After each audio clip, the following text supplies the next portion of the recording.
Jumpa kembali di MTT Journey Inspiration of Life. Pagi ini saya mau coba sharingkan teman-teman dengan temanya itu kesuksesan dan kebahagiaan keluarga kita di dunia ini tidak membuat Tuhan dapat penghiburan dari kita gitu. Jadi judulnya itu teman-teman. Kesuksesan dan kebahagiaan keluarga kita tidak membuat Tuhan dapat penghiburan dari kita gitu. Nah, ini kenapa seperti ini teman-teman? Karena kembali lagi apa yang Tuhan rancang kendaki bagi kita dengan apa yang dunia rancang dan kendaki bagi kita itu berbeda sekali teman-teman. Tuhan itu dengan parameter tetap dengan alam akhirat gitu.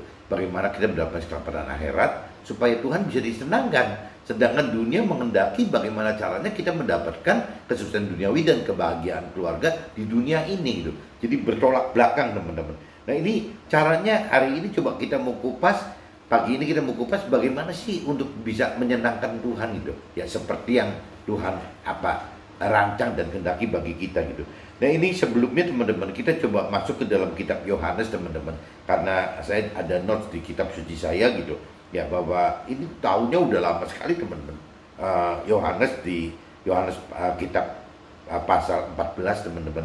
Ayatnya 15:31 teman-teman. Coba kita cari teman-teman ya. Ayat Yohanes pasal 14 teman-teman, ayatnya 15 sampai 31 teman-teman. Nah, ini kalau judulnya ya kembali lagi Yesus menjadikan penghibur gitu. Tapi kalau saya biasa sharingkan karena pengen masuknya ke dalam area universal supaya keluarga saya dan teman saya yang non Nasrani juga bisa mendapatkan manfaat minimal untuk cross check gitu. Cross check firman Tuhan yang ada di Alkitab dengan firman Tuhan yang ada di Al-Quran untuk Muslim atau di kitab-kitab lain bagi agama Buddha dan Hindu dan lain-lain, apakah sama nggak gitu? Ada firman yang bunyi seperti itu. Harusnya kalau memang dasarnya dari firman Tuhan Allah gitu, harusnya sama teman. Harusnya mirip-mirip sama lah, cuman cara penyampaiannya yang berbeda gitu. Nah, ini kalau saya judul periklopnya saya ganti menjadi universal. Firman Tuhan menjanjikan penghibur gitu. Jadi judulnya itu teman-teman. Periklop itu judulnya firman Tuhan menjanjikan penghibur gitu. Jikalau kita mengasihi Tuhan Allah, kita akan menuruti segala perintah firman Tuhannya gitu. Tuhan akan minta kepada firman Tuhan akan minta kepada Tuhan Allah, dan firman Tuhan akan memberikan kepada kita seorang penolong yang lain supaya ia menyertai kita selama-lamanya gitu. Jadi firman Tuhan janji seperti itu teman-teman, bahwa apabila kita jadi tetap kita menurut segala perintah Tuhan Allah gitu. Ya, firman Tuhan katakan kita akan mendapatkan roh penghibur, roh kebenaran, roh Tuhan, roh kudus, atau kata orang teman-teman di Muslim katanya nur, cahaya gitu. Kita akan dapat itu teman. Yaitu, nah ini dicantum, yaitu roh kebenaran. Dunia tidak dapat menerima roh kebenaran sebab dunia tidak melihat roh kebenaran dan tidak mengenal roh kebenaran. Tetapi kita mengenal roh kebenaran sebab roh kebenaran menyertai kita dan akan diam di dalam kita. Di dalam kita di mana teman? Ya di dalam roh kita gitu. Nah, problemnya yang timbul, apakah kita sudah mengerti bahwa di dalam kita itu ada roh gitu. Ya, ada unsur roh kita, di mana roh kita itu adalah tempatnya roh Tuhan itu, atau roh kebenaran tadi, atau roh kudus, atau nur tadi gitu. Nah, ini yang mesti kita dalami pengertian firman dulu teman-teman, supaya kita mengerti bahwa di dalam kita itu tidak hanya terdiri dua unsur, jiwa dan tubuh, tapi ada tiga unsur, ada roh, roh, jiwa dan tubuh gitu. Aku tidak akan meninggalkan kamu sebagai yatim piatu. Ini berakhir sampai 31 teman-teman. Firman Tuhan tidak akan meninggalkan kita sebagai yatim piatu. Firman Tuhan akan datang kembali kepada kita. Tinggal sesaat lagi dunia tidak akan melihat kita, tidak melihat ini cerita Yesus kan. Jadi waktu itu Yesus akan wafat di salib gitu. Jadi aku hidup dan kita pun akan hidup gitu. Pada waktu itulah kita akan tahu bahwa Yesus di dalam Tuhan Allah gitu, dan kita di dalam firman Tuhan dan juga di dalam Tuhan Allah. Barang siapa memegang perintah Tuhan Allah dan melakukannya, Barang siapa memegang perintah firman Tuhan atau Tuhan Allah dan melakukannya, dialah yang mengasihi aku, mengasihi Tuhan Allah gitu. Dan barang siapa mengasihi Tuhan Allah, ia akan dikasihi oleh Tuhan Allah sendiri, dan firman Tuhan pun akan mengasihi dia dan akan menyatakan diri itu kepadanya. Jadi ini kalau saya ulang lagi teman-teman, barang siapa memegang perintah Tuhan Allah dan melakukannya, dialah yang mengasihi firman Tuhan. Dan barang siapa mengasihi firman Tuhan, ia akan dikasihi oleh Tuhan Allah, dan firman pun akan mengasihi dia dan akan menyatakan diri kepada kita gitu. Yudas yang bukan Iskariot berkata kepada Tuhan, apakah sebabnya maka engkau hendak menyatakan diri kepada kita dan bukan kepada dunia gitu. Jadi kenapa kok cuman kita aja yang dinyatakan, kok dunia tidak tidak dinyatakan gitu. Nah, jawab firman Tuhan, jika seorang mengasihi firman Tuhan, ia akan menuruti firman Tuhannya, dan Tuhan Allah juga gitu akan mengasihi dia, dan berbarengan gitu kita dengan Tuhan Allah, dan firman Tuhan akan datang kepadanya dan diam bersama-sama dengan dia gitu. Akankah orang yang percaya tadi teman-teman, yang menuruti firman tadi gitu. Barang siapa tidak mengasihi aku, barang siapa tidak mengasihi firman Tuhan, dia tidak menuruti firmanku, tidak melakukan firmannya gitu. Dan firman yang kita dengar itu bukanlah daripada si firman Tuhan yang cuma datang begitu aja, tapi melainkan dari Tuhan Allah yang mengutus firman Tuhan tersebut gitu.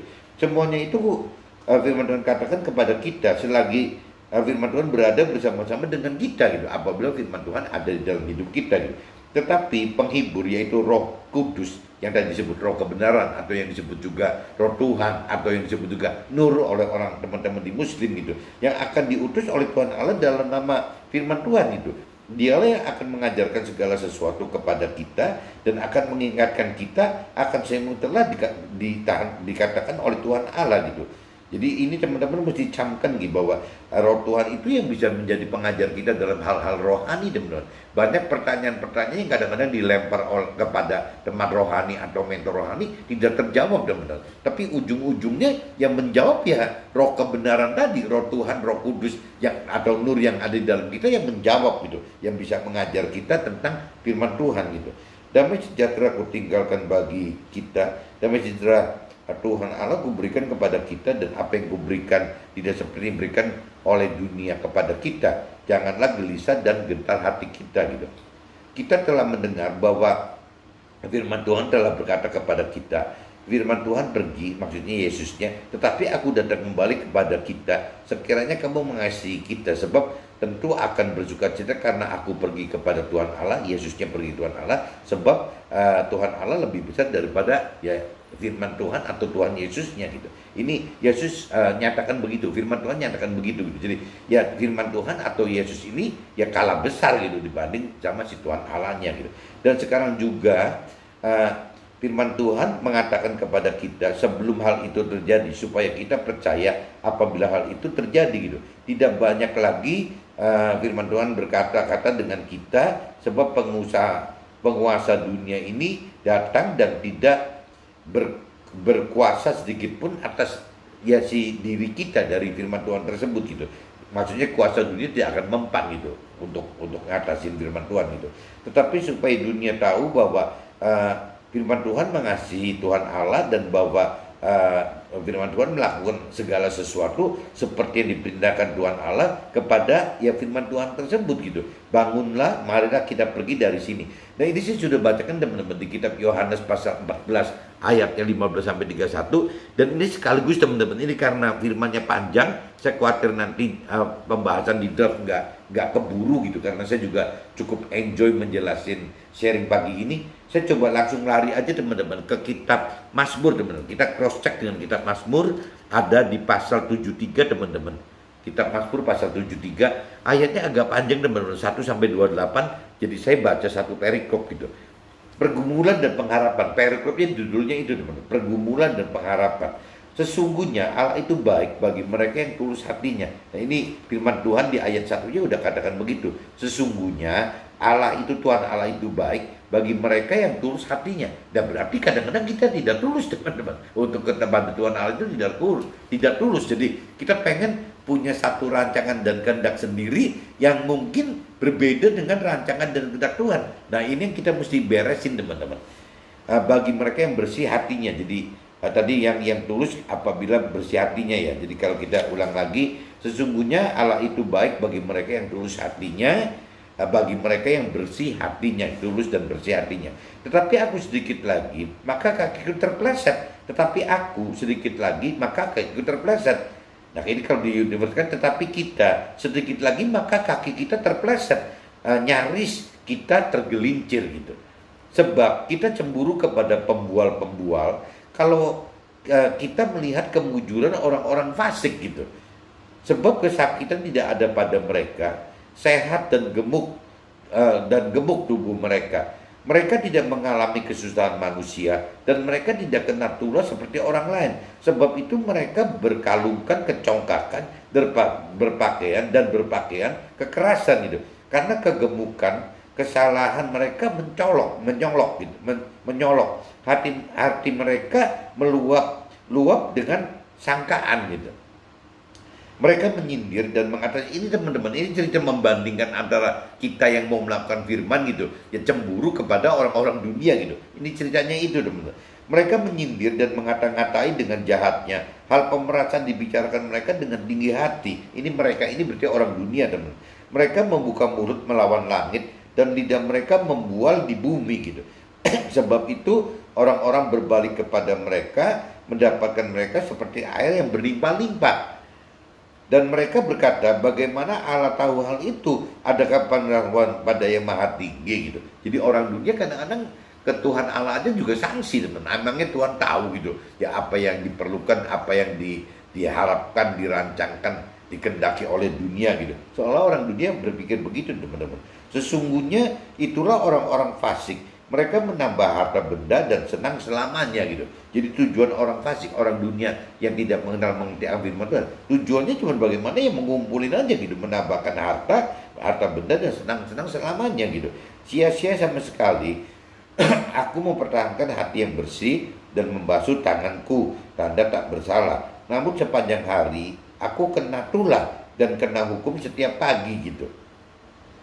Seandainya aku mau berkata-kata seperti itu, maka sesungguhnya aku telah berkhianat kepada angkatan anakmu. Nah, tetapi ketika aku bermaksud untuk mengetahuinya, hal itu menjadi kesulitan di mataku, di mata kita gitu. Tetapi ketika kita bermaksud untuk mengetahuinya, hal itu menjadi kesulitan di mata kita, sampai kita masuk ke dalam tempat kudus Allah dan memperhatikan kesalahan mereka gitu. Sesungguhnya di tempat-tempat licin kau taruh mereka. Sesungguhnya di tempat-tempat licin Tuhan Allah taruh mereka gitu. Tuhan Allah jatuhkan mereka sehingga hancur. Ini cerita orang dunia, teman-temannya. Jadi sesungguhnya di tempat-tempat licin Tuhan Allah menaruh orang-orang dunia gitu. Kalau Tuhan Allah jatuhkan orang-orang dunia sehingga hancur. Betapa binasa mereka dalam sekejap mata, lenyap habis oleh karena kedahsyatan. Seperti mimpi pada waktu terbangunnya Tuhan, pada waktu terjaga rupa mereka kau pandang hina gitu. Ketika hatiku merasa pahit dan buah pinggangku menusuk-nusuk rasanya, aku dungu dan tidak mengerti seperti hewan.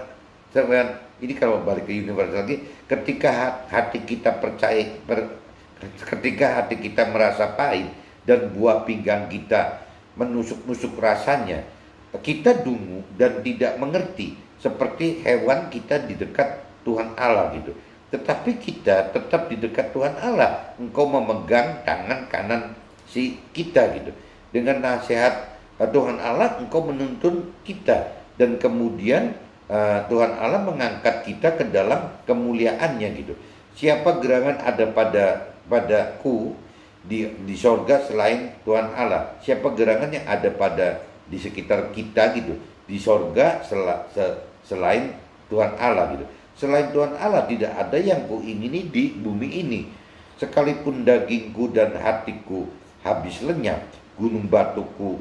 Sekalipun daging kita dan hati kita habis lenyap, gunung batu kita dan bagian kita tetaplah Allah selama-lamanya gitu. Sebab sesungguhnya siapa yang jauh daripada Tuhan Allah akan binasa. Tuhan Allah binasakan semua orang yang berzina dengan meninggalkan Tuhan Allah gitu. Tetapi kita suka dekat pada Allah, Tuhan Allah. Kita menaruh tempat perlindungan kita pada Tuhan Allah supaya dapat menceritakan segala pekerjaan Tuhan Allah gitu. Ini di kitab Mazmur 73 ayat 1 sampai 28 teman-teman ya, atau 28 saya udah bacakan semua. Ya intinya itu teman-teman. Jadi dua kitab ini saya coba gabungkan teman-teman. Nah, keluar di draft saya teman-teman. Jadi ini saya coba masuk ke draft saya khawatirnya draftnya penjelasannya kelewat menarik jadi panjang teman-teman. Jadi ceritanya begini teman-teman. Kemarin hari Minggu gitu, saya mendengarkan renungan via YouTube gitu, salah satu mentor rohani saya gitu. Nah, judulnya itu penghiburan bagi Allah. Judulnya itu teman-teman. Yang terkait cerita Nabi Nuh. Jadi kalau kita cerita Nabi Nuh, menurut mentor rohani saya artinya penghiburan gitu. Nah, saya coba cari di Google, searching di Google, memang benar teman-teman. Salah satu arti kata Nuh itu adalah penghibur gitu. Dimana jadi renungan tersebut gitu di-sharingkan dengan oleh mentor rohani, dan saya sharingkan kembali teman. Jadi renungan yang dari YouTube tersebut gitu, saya sharingkan dengan teman saya, mentor rohani saya dan teman rohani saya di Jakarta dan Bandung gitu, dan mendapat sharing kembali dari firman dari mereka gitu. Mereka memberikan kitab Mazmur 73 ayatnya cuma 25 sampai 26 aja teman-teman. Tapi kalau yang tadi saya bacakan kitab Mazmur secara total gitu 1 sampai 28. Tapi yang teman rohani berikan kepada saya itu yang cuma kitab Mazmur pasal 73, 25, 26 saja.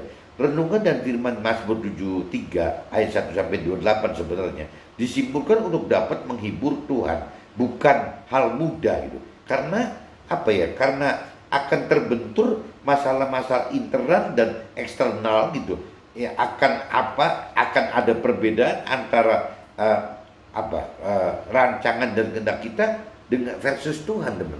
Jadi waktu kita baca kitab Mazmur 73 ayat 1 sampai 28, di situ apabila kita simak teman, ada perbedaan pentingan antara rancangan dan kehendak kita dengan rancangan kehendak Tuhan teman, baik internal dan eksternal gitu. Nah, kalau saya pecah dua, yang internal itu bertentangan dengan keinginan daging dan jiwa kita yang duniawi gitu. Jadi secara internal rancangan kehendak Tuhan aja sudah terbentur teman-teman, yang terbentur oleh kita sendiri loh. Ya kenapa? Karena terkait dengan daging tubuh kita dan jiwa kita, jiwa dan daging kita, jiwa dan tubuh kita gitu. Jadi belum apa-apa itu udah kebentur teman-teman. Belum apa-apa udah kebentur. Karena karena rancangan dan kehendak Tuhan itu kan bukan bicara jiwa dan tubuh gitu, tapi rancangan dan kehendak Tuhan itu lebih bicara ke alam roh gitu, ke rohani nanti, di dalam akhirat nanti gitu. Bukannya sekarang. Jadi kalau yang di dunia sekarang itu akan kebentur teman. Kebentur ya dengan hidupnya tubuh kita dan jiwa kita. Nah, ini yang terus-terusan jiwa dan tubuh kita kan, karena memang kita ada di dunia gitu, ya kita akan tersedot oleh pola-pola dan cara-cara duniawi teman-teman. Susah untuk bisa melepaskan pola-pola pola-pola dan cara-cara dunia itu susah, nggak gampang. Itu baru benturan internal teman-teman. Nah, kalau benturan eksternalnya ya untuk dapatkan, ya kita akan mendapatkan cibiran teman-teman, cemooh, cibiran, penindasan, penghinaan gitu ya begitu-begitulah gitu ya. Karena dianggap tidak wajar, karena rancangan dan kehendak Tuhan yang tercantum di dalam firman Tuhan itu dianggap tidak wajar dan malah bisa dianggap kesalahan hidup gitu. Orang hidup masih ada di dunia, napak di dunia kok kayak orang gila sih, mau-maunya kayak orang gak waras, kok mau-maunya melakukan firman yang memang tidak sesuai dengan apa yang dituntut oleh ya dunia tadi gitu ya, dituntut dari jiwa dan tubuhnya secara dunia tadi gitu. Nah, hanya oleh kasih karunia Tuhan yang sudah kita terima atau yang harus kita panjatkan doa kepada Tuhan yang dapat membuat kita mau melakukan firman atau perintah Tuhan seperti pengalamannya Nabi Nuh tadi gitu. Jadi hanya bisa saja Tuhan memberikan kasih karunia kepada Nabi Nuh sehingga tanpa Nabi Nuh dipaksa bagaimanapun juga Nabi Nuh mau melakukan itu gitu. Tapi bisa juga Tuhan apa ya, Tuhan biarkan selama kita tidak panjatkan doa untuk minta kasih karunia Tuhan gitu. Tapi bisa juga mungkin Tuhan paksa kita, teman-teman, paksa kita untuk bisa mendapatkan kasih karunia dengan cara ya dipaksakan gitu, ya ditarik, kalau istilah firman lain katakan ditarik gitu, untuk bisa berani melakukan firman Tuhan gitu. Nah, banyak hal aneh-aneh dan tidak kebetulan yang akan terjadi jika kita dapatkan kasih karunia Tuhan, di mana saya alami dalam hidup rohani saya gitu. Jadi kalau kita bicara Tuhan beri kasih karunia, atau kita memanjatkan doa kepada Tuhan untuk minta kasih karunia Tuhan itu, atau Tuhan berikan apa, Tuhan tarik gitu, tarik kita untuk bisa dipaksa melakukan firman Tuhan. Nah, ini biasanya timbul kejadian-kejadian yang aneh, teman-teman, kejadian yang aneh di dalam hidup kita, dan itu mungkin sangat menyebalkan bagi orang-orang di sekitar kita, teman-teman. Baik itu dari mungkin yang terdekat pasangan hidup kita, mungkin dari anak-anak kita, mungkin dari orang tua kita, mungkin juga dari keluarga kecil kita, keluarga besar kita, komunitas kita, masyarakat sekitar kita, bisa seperti itu, teman-teman. Sangat menyebalkan gitu. Kenapa? Yang tadi kebalik lagi, karena secara eksternal kita akan dicibir, teman-teman, karena dianggap apa yang Tuhan rancang kendaki bagi kita itu dianggap tidak wajar dan kesalahan, teman-teman. Jadi hanya kita akan mendapatkan cibiran-cibiran, cemooh, tekenan gitu, penghinaan, penistaan, penindasan yang akan seperti itu gitu.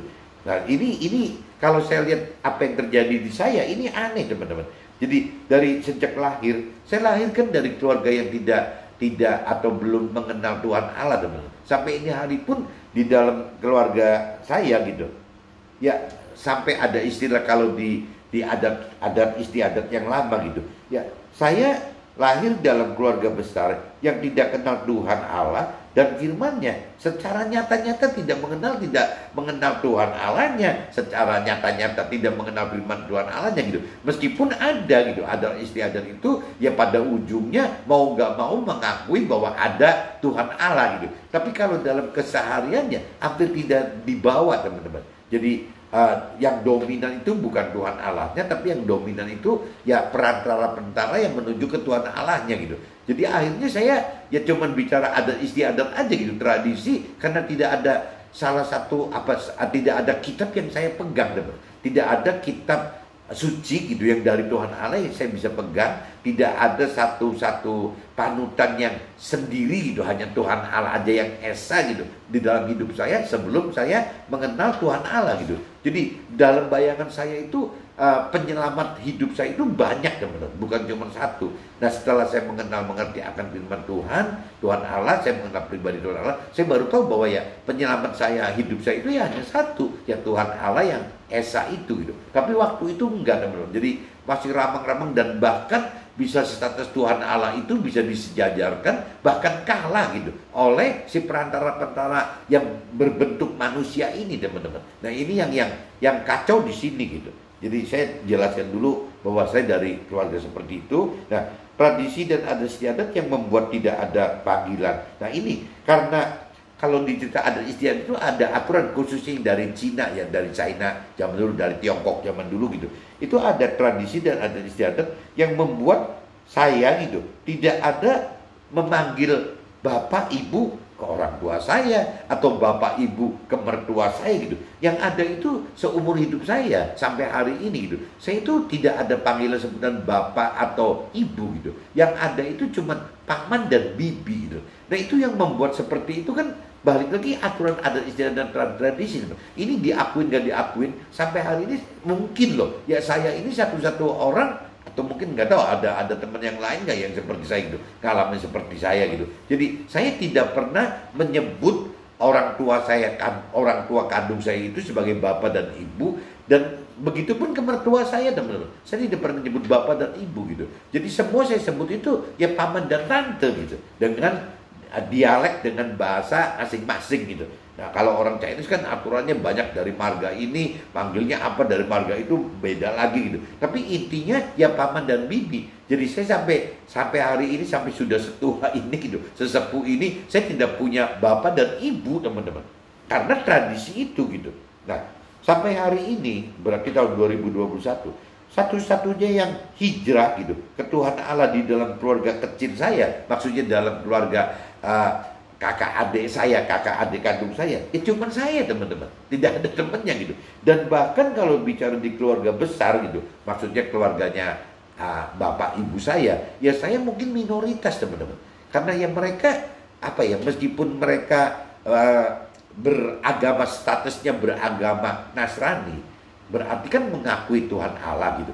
Tapi tetap dalam realitanya kalau saya lihat cara hidup mereka gitu, keluarga besar saya itu masih dalam kategori orang berkeyakinan, teman. Orang berkeyakinan. Jadi saya sering katakan ini sih jadi seperti apa ya? Seperti orang yang rohani tapi masih duniawi gitu. Jadi orang yang sudah secara simbolis, secara formalitas percaya dan menerima Tuhan, percaya kepada pribadi Tuhan Allah dan menerima firman Tuhan Allah gitu. Tapi dalam praktek kesehariannya tidak beda dengan orang yang punya keyakinan, teman. Orang keyakinan itu ya banyaknya cuma percaya Tuhan dengan jiwanya sendiri, dengan pikiran perasaannya sendiri, dan juga dengan apa ya, dengan pengenalan akan Tuhan itu ya kembali sama aja gitu, dengan pikiran perasaan dan kehendak sendiri, tanpa bisa mengaitkan dengan apa sih yang sebenarnya dicantum di dalam firman Tuhan gitu. Nah ini tidak terjadi, teman-teman.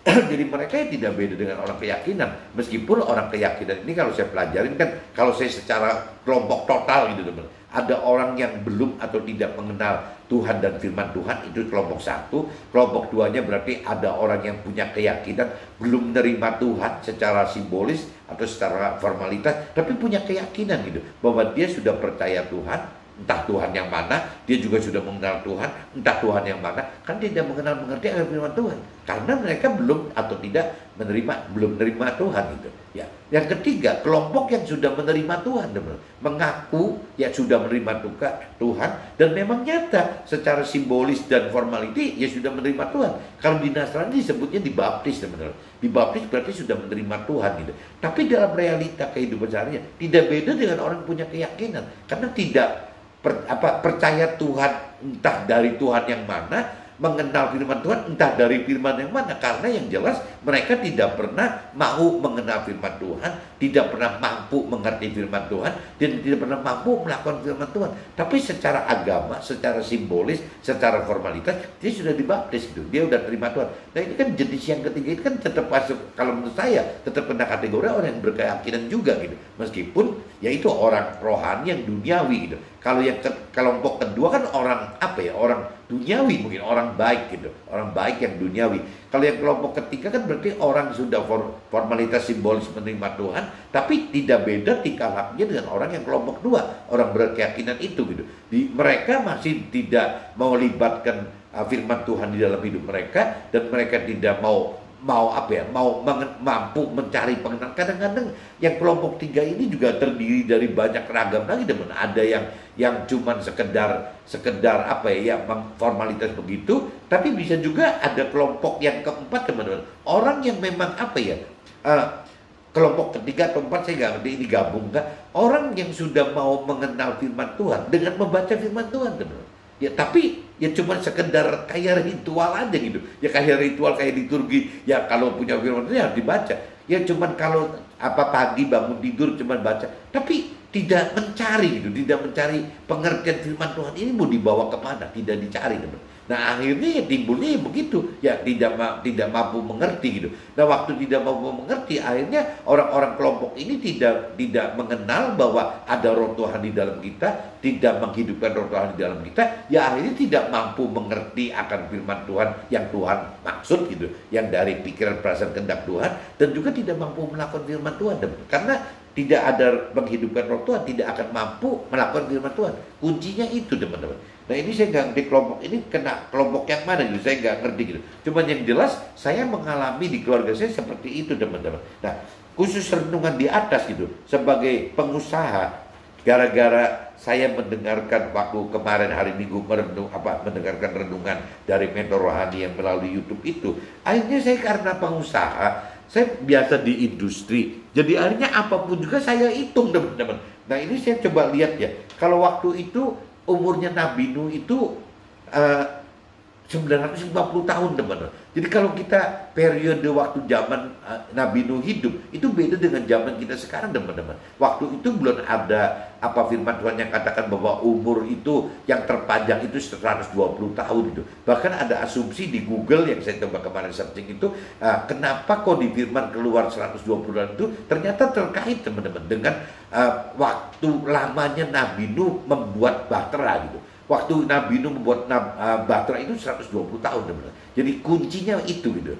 Kata Google ini, sebagian Google akan katakan itu. Jadi anggaplah saya percaya itu gitu. Jadi kembali lagi bahwa umurnya Nabi Nuh, waktu itu umurnya manusia waktu itu gitu. Itu hampir perhitungan 10 kali lipat lebih lama daripada kita. Sebelum ada aturan maksimal itu 120 tahun. Kalau firman Tuhan katakan kan umur kita ini manusia itu di dunia 70 sampai 80 tahun, teman-teman. Tapi ada firman yang mengatakan begitu di kitab Perjanjian Lama, bahwa yaitu mungkin gara-gara Nuh ini akhirnya ada pernyataan dari firman Tuhan yang mengatakan bahwa umur manusia itu tidak ada yang lebih dari 120 tahun. Karena yaitu lamanya Nabi Nuh membuat kapal itu 120 tahun. Itu saya nggak ngerti, belum pelajari lebih dalam. Cuma yang jelas, jadi kalau buat saya, karena saya pengusaha, saya industri juga gitu, saya jadi ngitung gitu. Oh berarti kita persepsikan, dikonversikan aja udah. Ya Nabi Nuh itu 10 kali lipat umur kita, berarti kita cuma 10%. Nah kalau saya urutin gitu, secara logika 10%, yang namanya Nabi Nuh itu umurnya 950 tahun, teman-teman. Jadi kalau kita konversikan ke sekarang, ya wajar kan kalau kita konversi ke 10%, 95 tahun gitu. Kenapa wajar? Karena parameter firman katakan umur kita 70 sampai 80, bahkan sampai 150 tahun. Jadi kalau saya konversi ke 10%, wajar saja ya umur kita 95 tahun gitu. Itu menurut logika saya gitu, rasio saya. Nah, untuk buat bahtera, teman-teman, Nabi Nuh itu mulai membuat bahtera itu umur 480 tahun, teman-teman. Berarti ceritanya kan ada perubahan gitu, perubahan proses rohani Nabi Nuh yang dari petani biasa sekarang disuruh Tuhan melakukan firman Tuhan membuat bahtera. Itu kalau waktu start umur 480 tahun, berarti kalau versi kita ya umur 48 tahun, teman. Kalau 10% itu. Nah, lama pembuatan bahtera itu 120 tahun loh, teman. 120 tahun. Jadi kalau kita konversikan 10%, berarti Nabi Nuh itu proses membuat bahtera itu 12 tahun, teman. 12 tahun. Jadi kalau kita bicara umur selesai bahtera itu berarti Nabi Nuh itu umur 600 tahun, teman-teman. Kalau kita berarti konversikan berarti 60 tahun gitu. Nah, sisa umurnya berarti Nabi Nuh dari 600 tahun setelah membuat bahtera itu sampai meninggalnya ya umur 950 tahun, berarti dia masih punya sisa hidup umur 350 tahun. Kalau buat kita konversikan 10% berarti 35 tahun. Jadi kalau saya urut, teman-teman, apa yang Nabi Nuh alami membuat bahtera, proses perubahan rohani Nabi Nuh itu dari petani menjadi pelaku firman membuat bahtera. Berarti kan urusan petaninya mungkin aja menjadi tinggal, teman-teman. Ya, dia fokus habis membuat bahtera karena semua anaknya, mantunya ditarik semua kok, istrinya gitu, untuk bantu membuat perahu semua, bahtera semua. Berarti kan pasti tugas sebagai petaninya kan diabaikan, ditinggalkan gitu. Nah, itu kalau kita hitung berarti umurnya Nuh setat 480 tahun, berarti umur kita 48 tahun, lama pembuatan 120 tahun, berarti saya konversikan di proses Tuhan secara rohani itu 12 tahun, dan selesai bahtera itu umur 600 tahun, berarti untuk manusia itu seolah manusia zaman sekarang 60 tahun.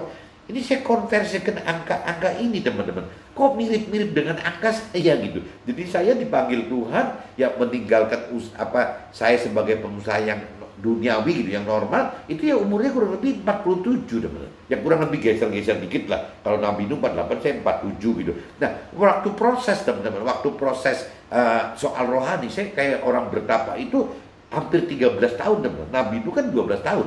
Diam aja membuat bahtera gitu. Jadi ya mirip-mirip lah, 12-13 tahun, mungkin kalau dipaskan mungkin sama kali. Ya saya 47, Nabi Nuh 48, Nabi Nuh 12, saya 13 tahun gitu. Saya sekarang umur 61-an, waktu itu umur Nabi Nuh 600 tahunan gitu. Mirip-mirip sama. Nah, tinggal problemnya yang belum tahu ini kan nantinya, teman-teman. Nantinya kalau Nabi Nuh di parameter ini 350 tahun lagi setelah selesai. Kalau saya misalnya 10%, 35 tahun, berarti saya asumsikan umur saya 95 tahun, teman. Seolah dikonversikan begitu. Ini lepas benar atau nggak benar, tapi karena kebiasaan saya pengusaha dan industri, saya kadang-kadang konversikan seperti ini teman-teman. Nah, yang saya ributin, saya bukan pengen ngeributin nanti umur saya 95 atau berapa, saya udah nggak terlalu peduli teman-teman. Problemnya yang saya mau tahu itu, apa yang saya akan perbuat setelah saya selesai ya proses rohani ini kan berjalan nih. Berarti saya harus hidup dengan hidup sebagai pengusaha dengan pola-pola pemikiran yang baru teman-teman. Ya bagaimana saya mesti berjuang menjadi pengusaha yang rohani gitu. Bukan pengusaha yang duniawi. Kalau dulu kan sebelum 40 saya kan bicara pengusaha yang duniawi gitu. Nah sekarang saya bicara pengusaha yang rohani. Saya pikir Nabi Nuh juga sama teman-teman. Jadi waktu dia sebelum mengenal membuat Batra ini, ya dia pasti sebagai petani yang mungkin duniawi gitu, meskipun baik kategorinya. Tapi setelah membangun Batra ini, dia udah lebih mengerti akan firman Tuhan, mengerti akan pribadi Tuhan. Ya dia pasti dengan menjadi petani, ini firman katakan Nabi Nuh balik lagi jadi petani, tapi petani yang sudah lebih dengan prinsip-prinsip dasar rohani. Harusnya seperti itu teman-teman. Nah, yang terpikir, apakah sebagai pengusaha kita mau aktif 12 tahun ini yang pertama, teman? Apakah kita rela, teman-teman, bahwa kita mau taat perintah Tuhan selama 12 tahun itu seperti Nabi Nuh 120 tahun, atau saya lakukan 12 tahun, apa kita mau gitu? Ya meninggalkan aktiviti kerja kita itu untuk melakukan seperti orang bertapa kan? Orang yang ada jeda waktu yang harus menunggu selama 12 tahun itu teman, atau Nabi Nuh 120 tahun itu gitu. Itu bukan hal mudah loh. Itu cibirannya, olok-olok semua itu banyak sekali teman-teman. Itu satu. Kedua, ya itu kalau cerita 12 tahun teman-teman, Nabi Nuh 120 tahun, saya 12 tahun konversinya. Itu kurang lebih 50% dari waktu kita berkarir loh. Karena waktu umur 40 teman-teman, atau 48 Nabi Nuh gitu. Itu kan orang start bisa mulai menjadi pengusaha atau petani yang memang sebagai usaha gitu. Itu kan umurnya mungkin umur 20-an kali itu. Kalau manusia sekarang 20, kalau waktu itu anggaplah 200-an gitu. Berarti saya itu kerja dari 0 sampai 40 tahun waktu saya meninggalkan membuat Batra hidup saya gitu dengan cara seperti bertapa di dalam proses perubahan rohani saya. Itu kan saya berarti kerja cuma dari umur 20 sampai 40 teman. Berarti kan 20 tahun. Dan 20 tahun kalau saya patok dari saya ikut mempelajari proses bagaimana memperdalam rohani saya selama 12 tahun, itu kan hampir separuh hidup saya teman-teman. Ya jadi separuh hidup karir saya gitu. Nah problemnya apakah kita mau gitu teman? Apakah kita mau seperti itu gitu? Ya ini yang jadi pertanyaan teman, nggak mudah teman, nggak mudah untuk kita bisa masuk gitu, masuk ke dalam seperti itu. Jadi kalau kita yang tadi saya bilang konversinya itu 40 tahunan atau anggaplah 47-48 tahun, ya kalau kita kehilangan separohnya sebagai masa muda kita sebelum jadi pengusaha, ya berikan 24 tahun teman. Kalau 24 tahun diproses 12 tahun untuk membuat Batra tidak melakukan usaha apa-apa, itu separuh hidup kita loh teman. Ini yang kendala gitu. Ya ini yang saya alami seperti itu. Meskipun saya nggak ngerti ujungnya ini nanti mau bagaimana, saya nggak ngerti teman-teman. Yang jelas kalau sampai benar saya konversikan 10% dari hidupnya Nuh itu, saya nanti punya sisa hidup itu dari umur 60 sampai 95 tahun gitu. Lepas ini benar atau enggak gitu. Nah, apa yang akan saya dapatkan? Apakah saya itu akan menjadi seperti Nuh gitu, menjadi pengusaha yang lebih dengan prinsip-prinsip rohani? Kalau dulu kan enggak teman-teman. Waktu saya umur 0 sampai 40, 0 sampai 47 tahun, saya kan pengusaha yang duniawi gitu. Nah, apakah sekarang saya akan menjadi pengusaha yang rohani gitu? Nah, ini yang satu misteri hidup buat saya berikutnya teman-teman. Mudah-mudahan teman-teman sharing saya pagi ini bisa dapat ditangkap oleh teman-teman gitu. Intinya gitu teman-teman. Jadi kalau kita kesuksesan dan kebahagiaan keluarga kita, seolah-olah kalau kita banyak uang seberapa banyak pun juga, apabila kita jumlah uang kita, bahagia kita itu berikan kepada Tuhan, tidak nikmatin itu. Yang nikmatin itu kan kitanya teman-teman, nikmatin di dunia gitu, bahwa kita sukses duniawi dan bahagia keluarga di dunia ini gitu. Tapi buat Tuhan nggak nikmatin itu. Nah kalau kita tidak egois, kita mau bagaimana menyenangkan hati Tuhan, satu-satunya jalannya bagaimana kita taat ya melakukan apa yang Tuhan perintahkan. Meskipun waktu taat melakukan perintah Tuhan, itu konsekuensinya akan dua yang tadi kan. Kita akan mengalami hal-hal yang internal dan eksternal. Internalnya kita akan menyangkal istilahnya jiwa kita dan tubuh kita, itu setengah mati teman-teman, gak mudah. Dan secara eksternal, ya kita akan mendapat cibiran teman-teman. Cibiran karena kita dianggap tidak wajar dan bisa dianggap kesalahan hidup.